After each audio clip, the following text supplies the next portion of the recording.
with another video, and today we're going to take a re-look at the Agent of Destruction archetype. It got like 2 cards to support this year, but they are pretty impactful, and honestly it's just a really fun deck to play anyways. It reminds me a lot of like the new SS4 card, like the fact that, you know, the card colors don't matter as much, and has also came out of the Anniversary Box 2020, all these kind of parallels to it. And I think it is kind of like one of the like really self-contained archetypes, but it is pretty fun to play and really engaging, which I really like. So if you guys don't know what this leader is and just kind of how this deck works in general, most of these battle cards have a tag that is the Agent of Destruction. You'll see here on the Broly tiny text there, and pretty much that is the tag that you really care about. Also, they all have Agent of Destruction in their name, which is important. Also, one kind of cute little ruling thing is that, like, for example, this card looks for Agent of Destruction in their card name. It can find itself, even though this is called Agents of Destruction, they released an FAQ saying that cards that have agents instead of Agent of Destruction is still fine under this. So that's in case you got any like ideas about this not working, that is the idea with it. But it is a really fun deck and kind of archetype, and it did have some support when it first came out. You'll see like this Lord Slug Agent of Destruction was from the original support for it. And the weird part about it was that it kind of was like this mini engine that didn't really have a good leader to go with it, which was the weirdest thing about it, in my opinion.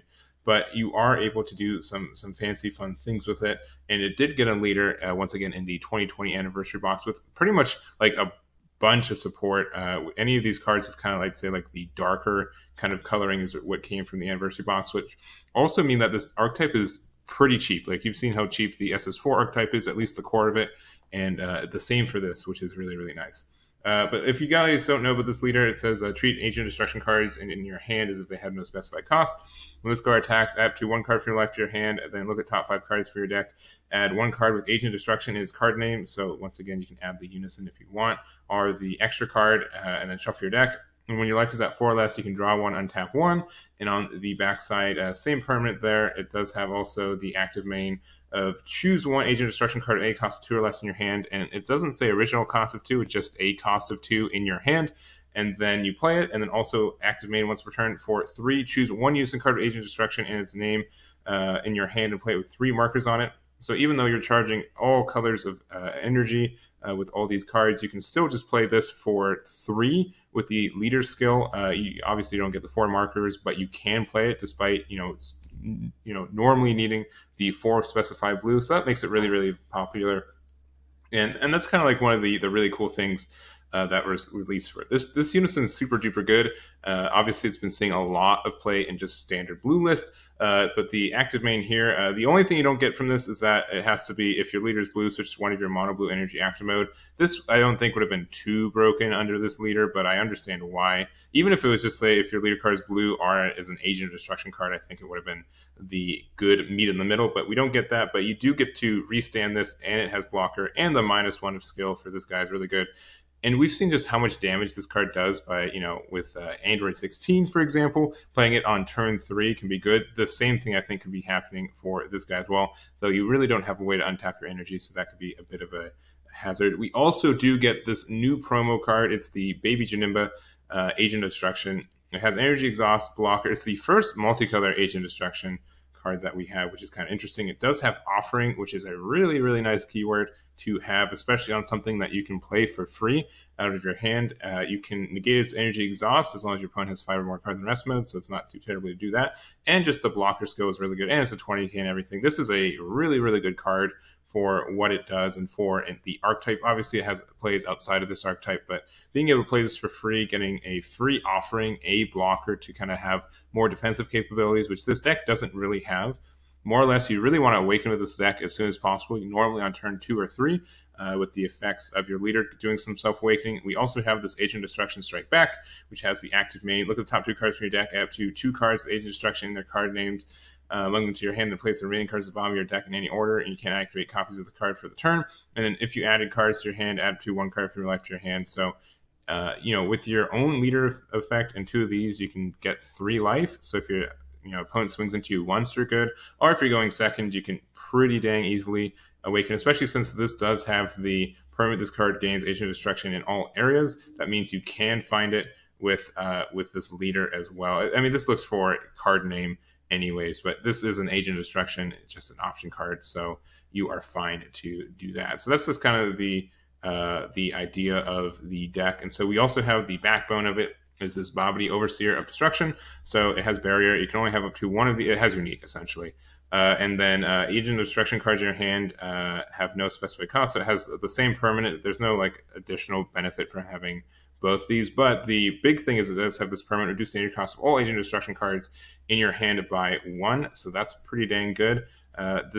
It also means that you don't get to like it just gets rid of the thing. So like even though this has 3 specific green, it gets rid of the specified costs and then reduces it to 1. So you can play this for 2 and unspecified, which is really nice.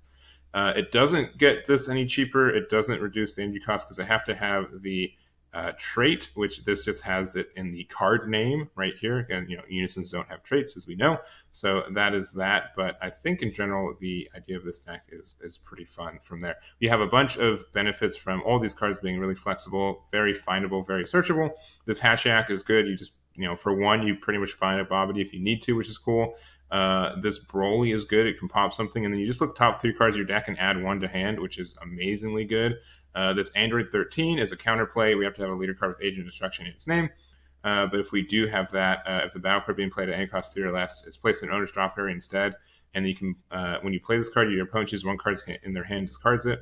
And this is a counterplay timing. So like, and this is technically 1. If you have the Bobbity out, this for 1 energy, you get to play a counterplay like this. That's also a body that also makes your opponent discard a card. This is like extreme value for the card. Like this is like enough to play the deck when it first came out, which is it's just super duper nice. And then with everything else, so once again, like this becomes a 2-drop with the Bobbity, which means that with the leader skill, you can play it for free from your hand. So that's very nice. We do have a super combo with this Slug. It doesn't get the card draw, but it does have a auto when your opponent activates a counterplay. They choose 2 cards in their hand, discards them. Which normally you'd have to be this on the board, and you're like, why would you do that?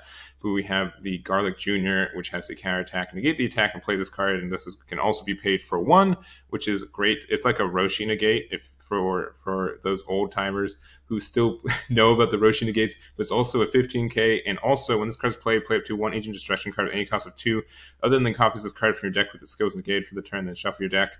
Unfortunately, it doesn't play from hand as well. Being able to play like this afterwards too, if it was in your hand, is great because this is a 3 cost and you can't get the reduction in your deck. But we do have like this Turtles, which is amazing. This just likes to cycle and draw cards, which kind of mid-late game you do need some additional ways to draw cards because once you're awakened you don't have any. But this being able to swing in, the fact that it has barrier is great. It has unique as well, which is kind of if this didn't have unique, you'd be able to draw so many ding-dang cards with this card. We also do have this Bojack, Rampaging Agent Destruction. This is also a promo that got released earlier this year. It works with both the Bojack list and also the old one. So if your leader card is a Bojack Brigade or has Agent Destruction, its card name at the end of battle, once you combo this card, you can play it from your hand in rest mode. When this card's KO'd, you get to draw 1. And when this card's in rest mode, your opponent can attack... when your opponent's battle cards with any cost greater than or equal to their current energy, they can't attack leaders. So it's really good. The fact that it can cycle cards is good. The fact that it can be kind of like a prevention from swings is really good. I think it's an okay card. Especially since for this build, we want to have a lot of blue energy to do our things. We are running some Sensu Beans. And since this is a blue unison, we can play the best counterplay in the game. The Super Saiyan Trunks God Sealing Technique. This is such a good card. So if you can't hit something with Aandroidd 13, you can hit something with this instead, and you just feel really, really good about it. The last card, we have a lot of secret rares that this deck can be, privy to. I think the Pan Time Patrol Maiden is probably the best one, especially since you can very, very easily play this for free. You play so many battle cards for cheap or for free in this deck that you're going to get to this, you're going to get 4 on board like nothing. And then for each battle card in play, you reduce the energy cost. You can do this counter, which is really nice. And then being able to steal a card is also pretty good for the deck itself. So I really like that as part of it. And that really goes from there. I think everything else is pretty self-explanatory. I do like having just 2 regular super combos, so we do have 2 of those. These slugs can also be found off the Garlic Juniors. They have their skills negated for the turn, so they can't do that, unfortunately, but you can do some other fancy things. And I think this deck is... It's just the fact that all these cards kind of have like 2 effects, and you can kind of choose which ones work out for you and just have a lot of cycle. And normally when you awaken on turn 2, you have like 10 to 12 cards in hand, and then you just kind of go from there. It's pretty intimidating, and if the deck you're playing against doesn't really have a good answer to the swarm, then you're kind of in a really good spot. Especially since all these are 15k and 20k bodies, they can do a lot of pressure, and even they can pressure like Majin Buu unisons, right? Because these are 20ks, and normally your opponent feels pretty safe about this. But if you can spam a bunch of 20ks on your opponent's board and on your board and start swinging, your opponent won't really know what to do with it.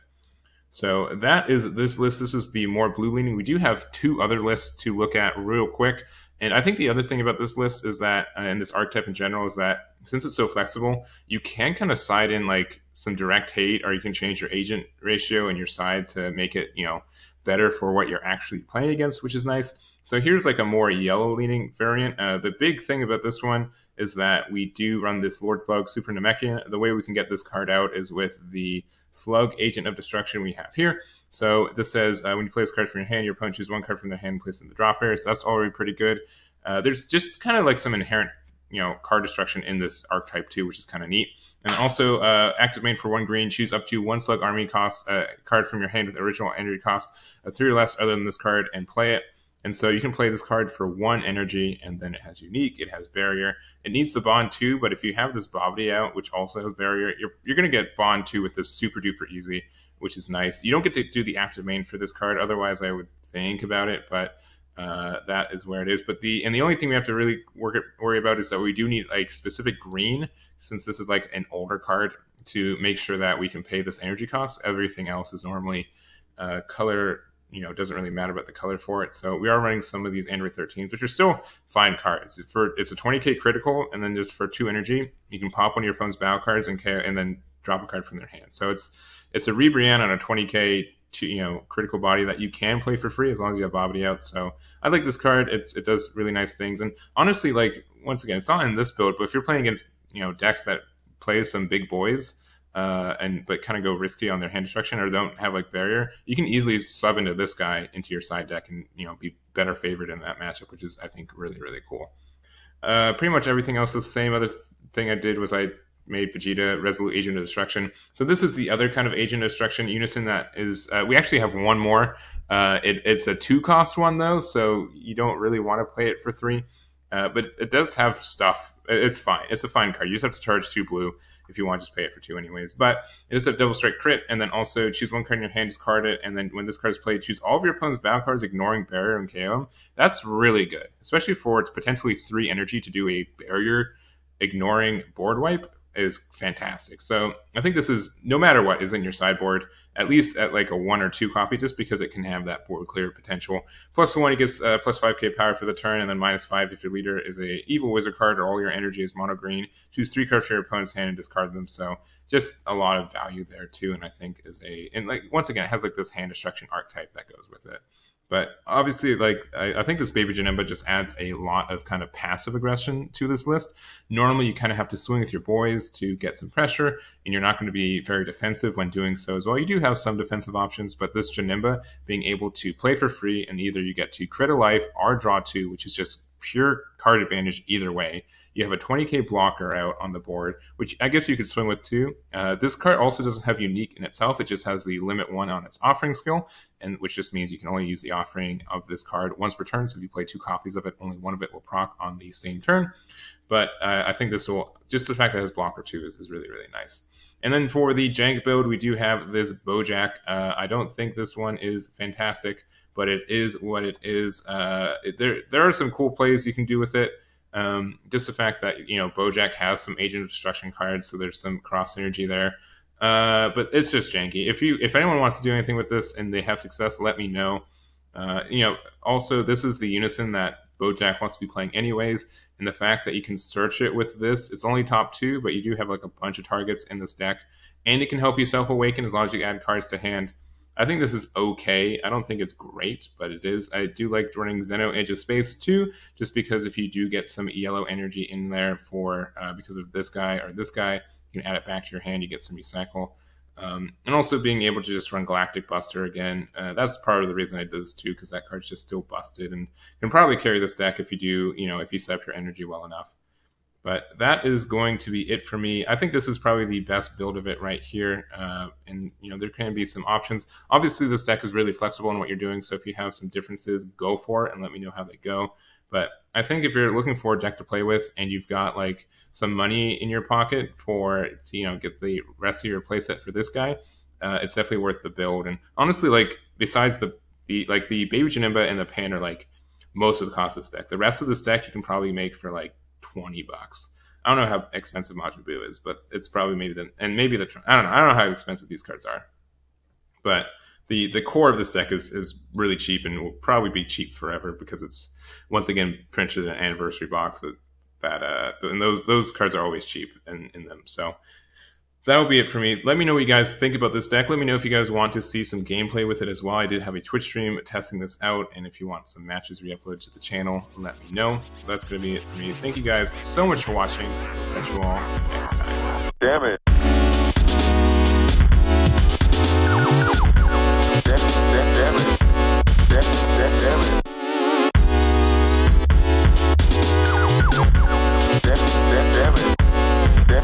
Damn it.